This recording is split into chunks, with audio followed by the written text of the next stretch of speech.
Thank you for clicking on the YouTube channel, Nerds in the Hood. Hello YouTube, it is the homie Rex the T-Rex here, and on today's video, I will be reviewing the 2019 film 3 from Hell, Unrated. The film's plot synopsis is, after barely surviving prison, the demented Firefly clan go on the run, unleashing a whole new wave of murder, madness, and mayhem. The cast for the film is, we've got Sherry Moon Zombie as Baby, Bill Moseley as Otis Driftwood, Sig Hag as Captain Spaulding, and Richard Brake as Winslow Foxworth Coltrane. This movie was directed and written by Rob Zombie. 3 from Hell was filmed in Southern California. Before I get into this review, I want to say that Rob Zombie did amazing at giving Sig Hag a respectable send-off that was in line with Captain Spaulding and respectful to the passing of Sig Hag. Rest in peace, Sig Hag.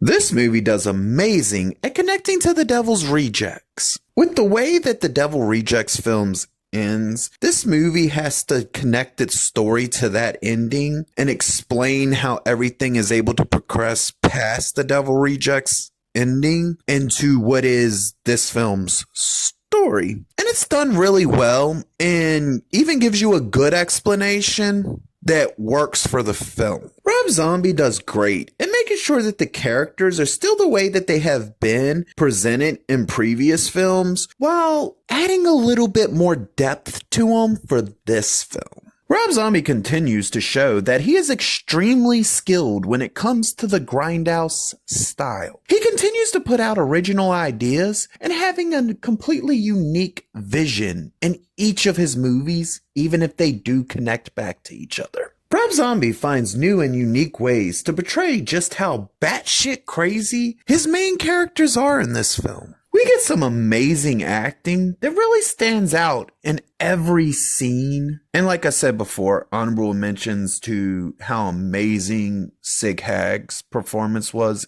in this movie. He did amazing. He really did. His final performance was perfect. Rob Zombie continues to show that he is amazingly talented, because for this film, the visuals of this film would make you think that he spent roughly $200+ million on this movie, but the reality is he only spent $4, and this movie looks better than most superhero films nowadays, most action films nowadays. Hell, anything that involves heavy CGI, this movie looks 20 times better than it. Rob Zombie has proven that he will deliver for the fans every film he makes. And he continues to show that that's what's important to him. Delivering great entertainment with that grindhouse style that is for fans of this kind of thing. We get some great visual effects that have aged amazingly over the last few years. This film does amazing at making sure you don't see the Firefly family as any kind of heroes or good guys even.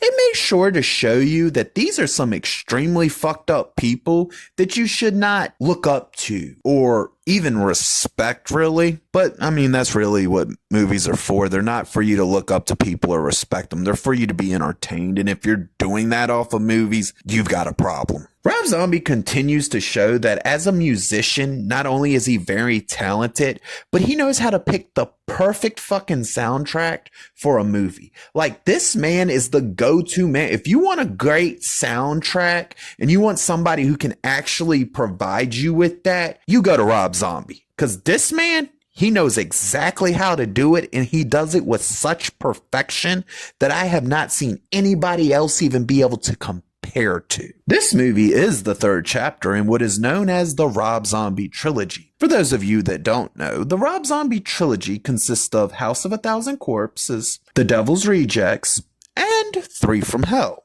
And with this film, Rob Zombie does amazing at wrapping up this trilogy with not only a satisfying conclusion, but a highly entertaining one at that. In Rob Zombie's signature style, this film does go some kind of fucked up places. But the thing is that it doesn't go to those fucked up places to the extreme that The Devil Rejects did. But it's not because he didn't want to go there. It was because those extremes worked for the story that he was telling in The Devil's Rejects, but you can tell that he really just didn't need to go that far again with this film, because at this point you should already know these characters are beyond fucked up. They're beyond deranged. They've done some really fucked up shit.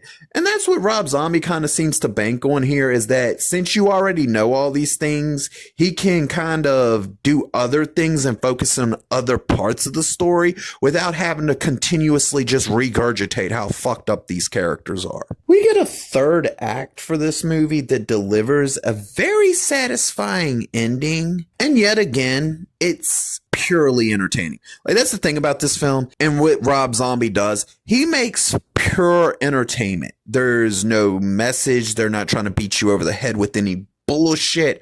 They're just trying to tell you a purely entertaining story. And we get that here with a purely entertaining third act that wraps up said entertaining story. Rob Zombie manages to pull off a very satisfying ending to not only this film, but to the trilogy as a whole. He does great at making sure that he's delivering pure entertainment for his fans and giving them exactly what they've come to expect from him in his films. We get a great movie that wraps up everything and sends it off in a nice little packaged bow. We got 3 amazing films in this trilogy that all were able to stand out in their own unique ways, and this movie continues to show that it is in itself just as unique as Devil's Rejects and House of a Thousand Corpses were. This film receives the rating of "That was something special." If you liked the video, please click the thumbs up.